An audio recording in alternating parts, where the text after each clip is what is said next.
Click করুন অ্যাপের bell আইকনে আর সাবস্ক্রাইব করুন এবিপি আনন্দ।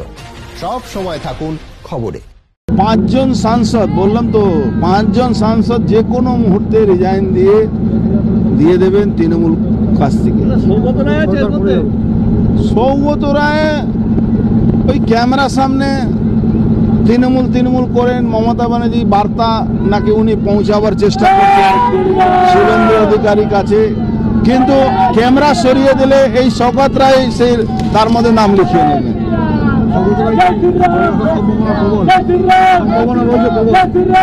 বললাম তো 5 জন এমপি যে কোনো মুহূর্তে রিজাইন করবে, যে কোনো মুহূর্তে। রাজনীতি ছেড়ে দেব, মরে যাব, তবু বিজেপিতে যাব না, রাজ্যে এসে এরকম অসত্য ভাষণ করতে মালব্যরা শিখিয়ে দিয়ে গেছেন, পাল্টা সৌগত রায়। অর্জুন সিং এত নিম্ন স্তরের রাজনীতিবিদ, বাহুবলী এবং আর্থিক অপরাধী যে ওর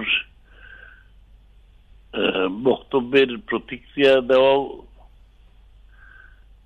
আমার সম্মানে লাগে। ওর বাবা আমার সঙ্গে এমএলএ ছিল, আর ওকে তো লোকে চেনে গুন্ডা হিসেবে।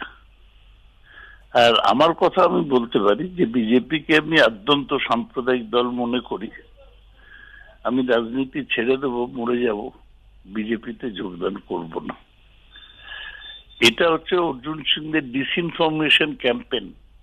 ওটা অমিত মালবিয়া এসে ওদের শিখিয়ে দিয়ে গিয়েছেন। এটা তারই অংশ যে যত ইচ্ছে মিথ্যে কথা বলো, কাদা ছেটাও, কিছু লেগে যাবে। এটাও তারই অংশ। তাই সকাল সকাল এরকম অসত্য ভাষণ উনি প্রচার করেছেন।